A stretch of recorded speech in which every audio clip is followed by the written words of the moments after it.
Is the American dream dead? We've talked about that on previous videos. And has something taken its place? Let's talk about it.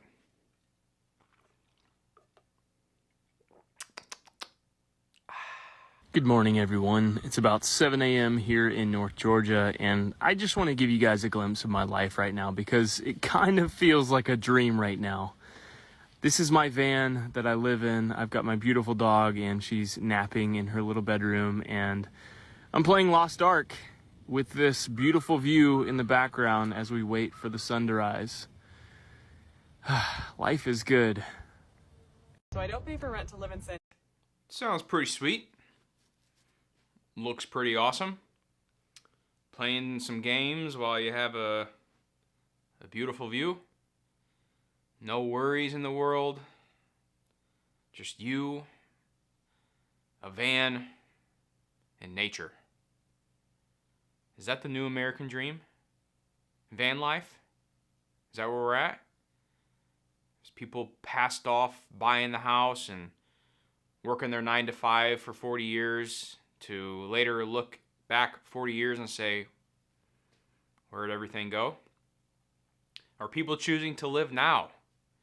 To take a nice, needed relax from work, a little mini retirement, a break from the 9 to 5. A lot of people are choosing to save up and stockpile money in their savings account to take a break from life, to travel, to see the world, because as this younger generation's finding out, by the time you get to that retirement age, if any of us are even ever going to get there, we may not have the time, or we may not be there to experience these lifelong dreams. So let's do it now, while we're young and healthy and can roll with the punches in life. Is van life the new American dream?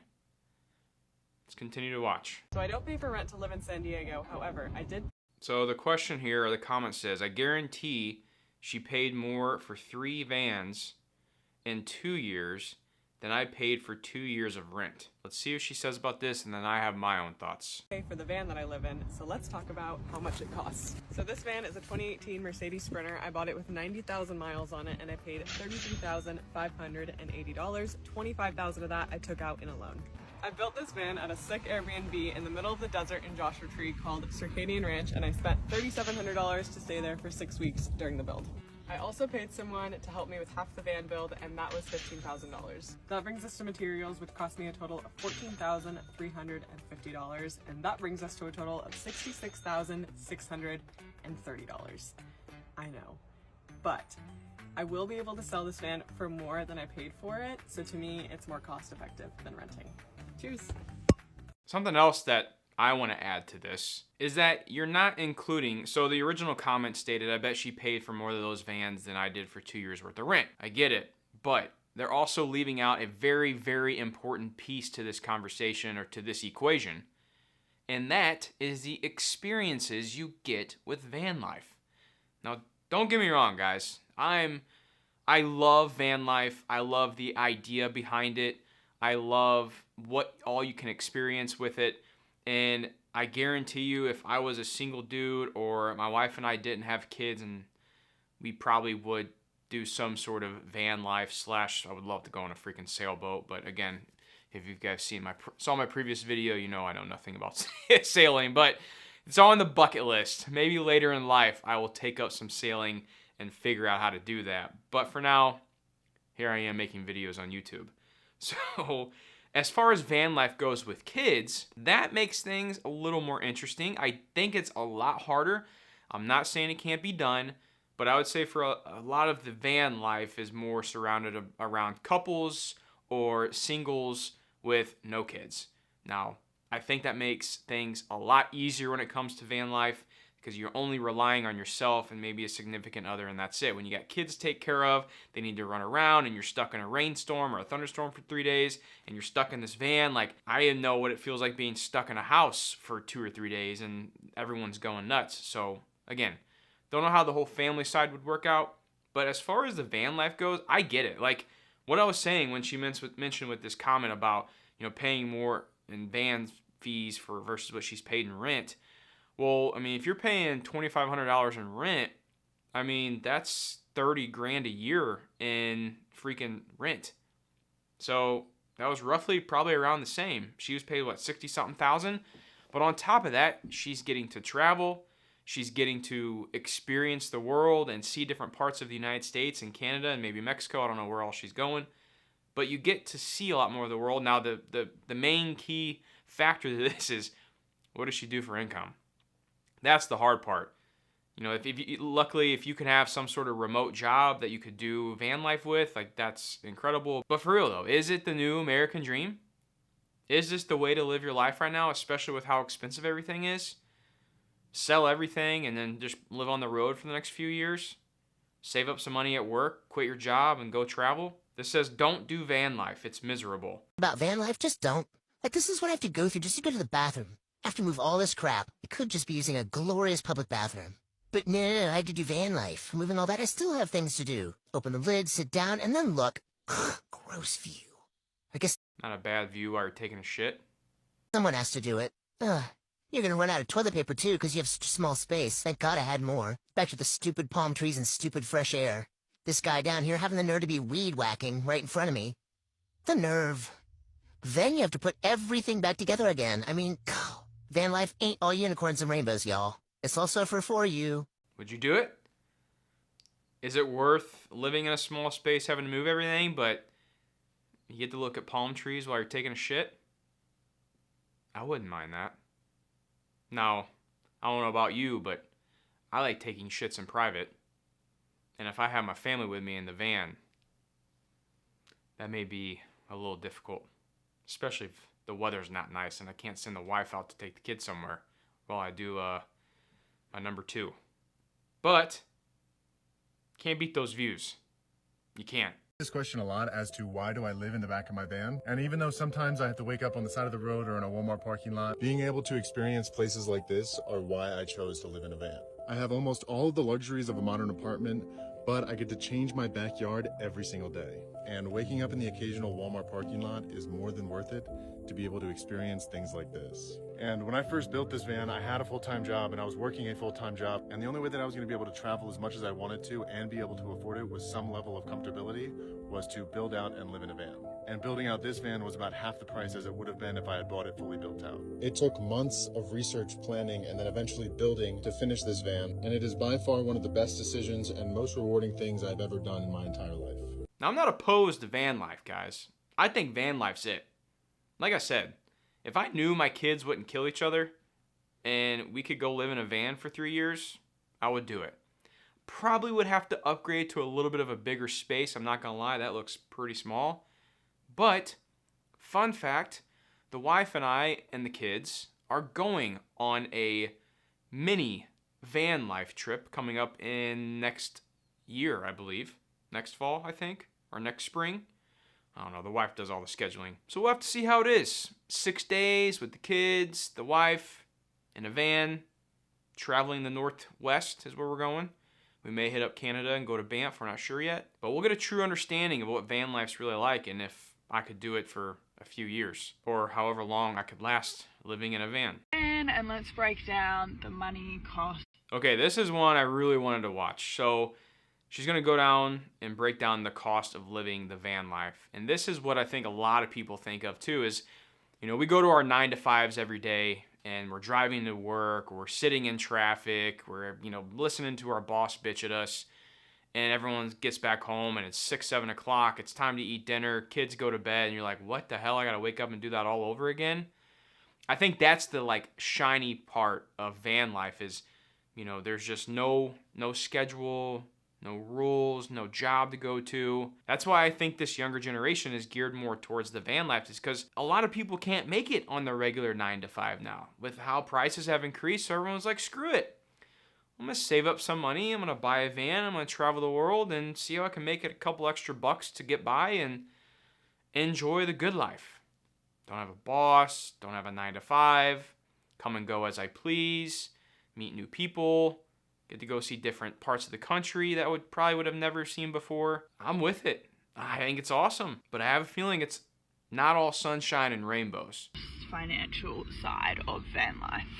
So, starting off with my number one question I get, what do I do for work? I actually don't have a job. I'm unemployed. I don't have a passive income. So, I'm living off savings. The next question I get, I wonder how many people who do van life do that. Save up money from a job and then they're like, okay, I got a year's worth of expenses or 2-3 years worth of expenses to live van life, and they live a pretty frugal life, I'm guessing, and then they just go. For fun, they see different areas, because I would say your major expenses are going to be gas and stuff like that. We'll see, and maintenance on the van. But that sounds like not a bad idea to live 2 to 3 years like just off the grid, freaking traveling the United States and maybe Canada and Mexico. Like, that sounds awesome. How did you save so much? In 2022, I took a job in traffic control, which gave me the opportunity to save as much as I have. I was doing a lot of hours, 40 to 70 hours a week, doing weekend shifts, overnight shifts, day shifts, just hustling as hard as I could. So then the van itself, it cost me $19,500, which I bought from savings from my old job. So then at the start of 2022, I had $0 and I had a van. Then the conversion cost me $12,000, but I'd probably put it up to 12.5 with all the other things I bought as well, kitchenware, camping equipment. So probably looking at around 12.5 for the conversion, and that's me paying for another company to do it. I didn't do it myself. It cost me about $32,000 to get the whole thing set up and ready to go, and then I had around $26,000 in the bank account to get me going for a year. Here's a breakdown of the cost of everything. So she's doing it right. She saved up, she worked a lot of hours to get this van, to fix it up, to do what she wanted to do. Props to this girl. Let's take a look here. Van cost $19,500, conversion cost $12,500. Weekly budget is $500, so living by herself, probably get by with $500. Gas, food, and that's probably it. Maybe to fill up and dump at camp sites. Yearly budget, take that $500 times 52 weeks, you're getting $26,000, gives a total expenses of $58,000 for the year to travel. That's upfront cost.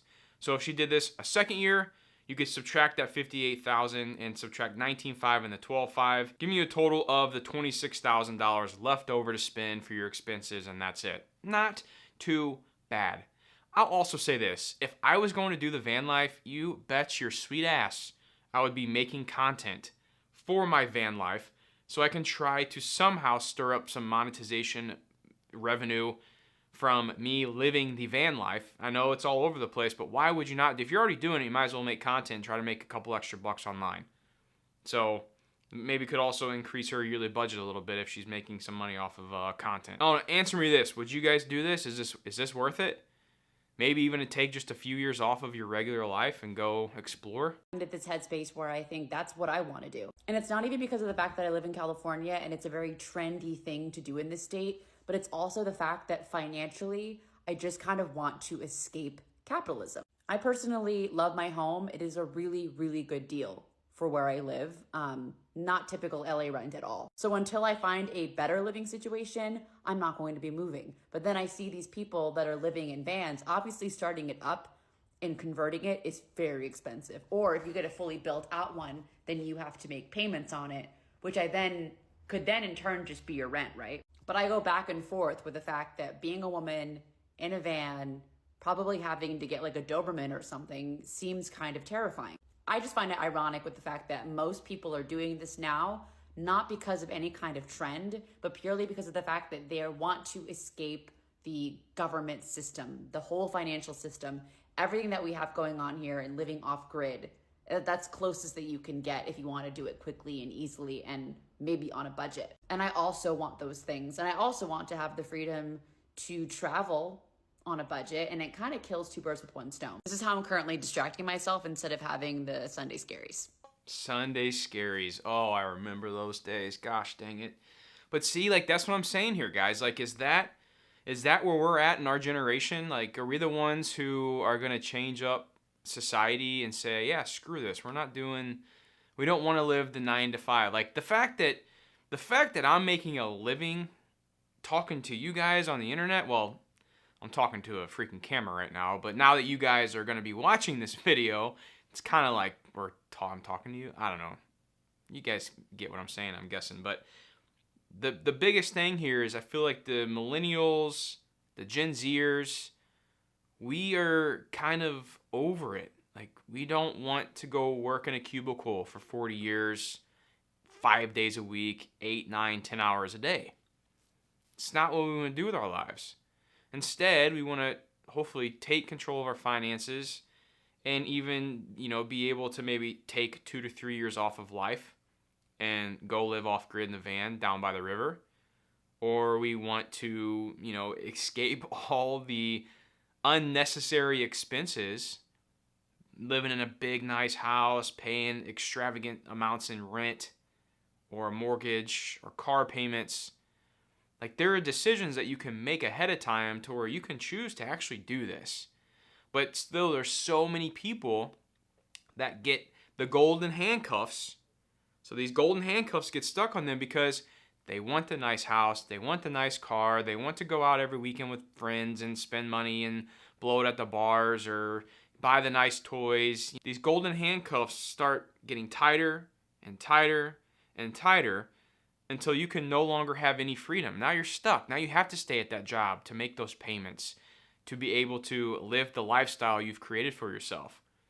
And as we all know, lifestyle creep happens. As you make more money at your job, you tend to spend more now because you can increase your lifestyle.